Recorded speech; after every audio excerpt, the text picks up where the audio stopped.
Nako po, may bubaliktad na apat ka mga ex-marine sa Brave 18. Grabe mga kabayan natin, no? Iba talaga ang nagagawa ng pera. Ha? Paldo. Oh. Ganun na talaga kabilis bilhin ang dangal ng isang tao ngayon. Lalong-lalo na pag ito, administrasyon ni Bongbong Marcos. Kita nyo naman, di ba? Grabe yung kalakaran ng pera-pera administration. Nabawi na po namin yung mga unang salaysay namin. At gusto na namin pong manahimik. Una kasi dyan, ma'am, may mga pangako po sa amin. Tulad ng pinansyal. Hindi ko lubos maisip, no, mga kabayan. Dahil sa nangyayari ngayon, no, bumaliktad or kumambyo, ano bang pwedeng sabihin natin, or bumigay itong apat na kasamahan ng 18 ex-marines, mga kababayan, na matatandaan natin na talagang yung 18 ex-marines na yan sulit, no? Sabay-sabay sila na isiniwalat itong kalukuhan ng administrasyon na meron talagang nangyayaring hatian ng pera, dinideliver na maleta, mali-maleta po, pera po ng taong bayan yan. Ngayon, ang nangyari, dapat dito kailangan magsalita din nun.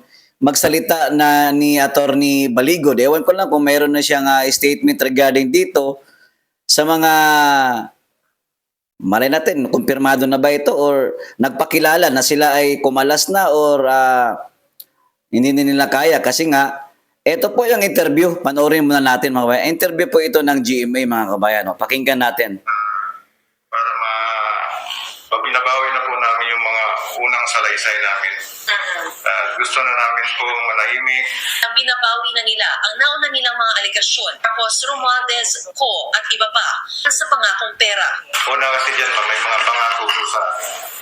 Tulad ng pinansyal na sinasabi nila po na pwede na po kayong hindi magtrabaho ng 2 taon. Tapos meron pa kayong security sa pamilya niyo. Kapalit ng ano? Kapalit po sa ginawa namin na joint affidavit po. Nag-iisip na rin daw ang iba pa nilang mga kasamahan na pumanig sa kanila. Gusto lang po namin mag-recant na po, ma'am, at para binabawi na po namin yung mga unang salaysay namin. Gusto na namin po manahimik. Binabawi na nila ang nauna nilang mga aligasyon. Tapos Romualdez. So ayon sa balita, mga bayan, binabawi na daw nila yung isiniwalat nila na mga sinasabi na mayroon ngang perang na diniliber o na-involve dito si Martin Romualdez, si Saldico, at mismo ang Pangulong Bongbong Marcos. O, di ba? Pero kailangan talaga no, na may malinaw na statement dito, lalong-lalo na kay Attorney Baligod, no? Kasi nga medyo ang gulo na po talaga ng takbo dito sa investigasyon ng flood control. Ang gusto lang naman talaga ng taong bayan maisiwalat, managot ang dapat managot kung sino yung involved diyan at kung sino ba talaga yung mastermind. At dahil dyan mga kababayan, mayroong sagot, no? Mayroong statement itong isa sa kasamahan din ng 18 ex-marines. Ito po yung sabi dito, yung balita. Brave 18 ex-marine Walter Manalansan, ikinalungkot ang pagbaliktad ng 4 na kasamahan. Ito basahin natin mga kababayan, no? Ito sabi niya, no, ni Sir Walter Manalangan, no? Wala kayong paninindigan.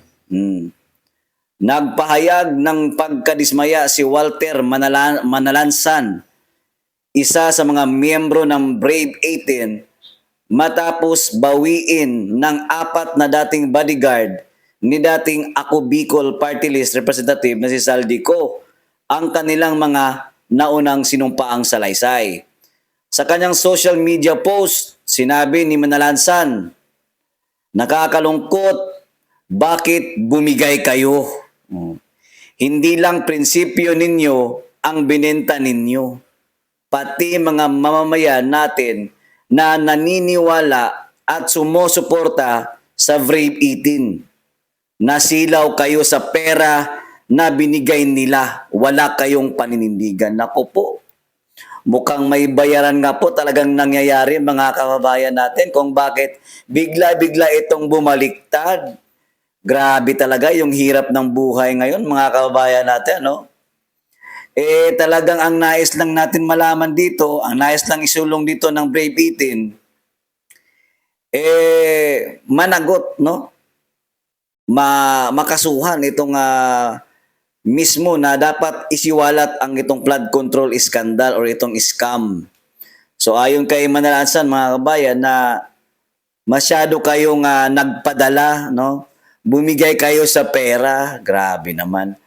Ang pahayag ay kasunod ng ulat ng GMA News na 4 sa mga dating bodyguards ang nagsumiti ng bagong affidavit na bumabawi sa kanilang naunang mga aligasyon laban kina Pangulong Ferdinand Marcos Jr., dating House Speaker Martin Romualdez, dating Ako Bicol Party List Representative Saldico, at iba pang personalidad. Ayon sa balita, wala pang tugon mula sa 4 na bumaliktad kaugnay ng pahayag ni Manalansan. Ang importante dito mga kababayan, no? Kung itong pagbaliktad, no, ng 4 na bodyguard o kasamahan ng 18 ex-Marines, kung totoo ba yung sinabi nila na may ipinangako sa kanila, sino na naman kaya itong malay natin, no? Sino naman kaya ang nambudol sa kanila at sila ay napabaliktad?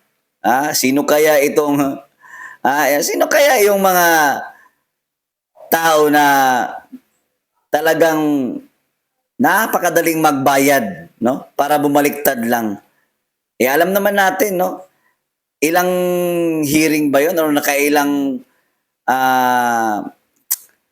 session ba 'yon na inulit-ulit nila, sinabi nila lahat na ito yung mga sangkot, mandami mga congressman na iniisa-isa yung pangalan, pati ICC involved din, si Saldico, si Sandro Marcos, at itong si Pangulong Ferdinand Marcos Jr., mga kababayan natin. Sana po, no, kami po'y nananawagan, o Attorney Baligod o sino pa man, si Mike Defensor, maaring magbigay din siya ng kanyang statement, kailangan to, no, para malaman ng taong bayan. Kaya nga lang, paano makakagawa ng si Mike Defensor? Nakakulong, no? Itong si Attorney Baligod na lang talaga ang inaasahan na magbigay talaga siya ng mensahe kasi nalilito po ang taong bayan, no? Kasi sinasabi natin na yung Marines, no, nagsasalita yung Brave, kaya nga tinawag na Brave 18. No, kasi matapang, may paninindigan, no, na hindi nyo basta-bastang tumbasan ng bayad ng anuman. Pero eto nga, sad to say, mayroong kumakalat na, mayroon nang na-interview, at sila'y sinasabi may pinangako sa kanila, no? Malay natin kung ano pinangako yun, bahay ba, o saan lahat ba, pera ba yan? Kasi nga, ang sabi, pwede na doon sila hindi magtrabaho ng 2 o hanggang taon, no?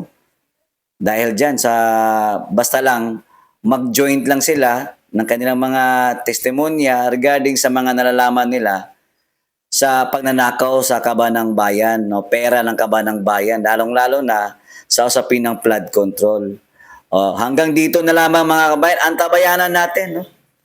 Antayin natin kung anong kahinatnan nitong pagbaliktad ng 4 na mga ex-Marines, no? So, ibig sabihin, yung Brave 18, inalagasan na po ng 4. So, 14 na lang po yung natitira. At mukhang nananawagan pa na dapat bumaliktad na raw din yung iba pa nilang mga kasamahan. Naku po, nakakalungkot po ito.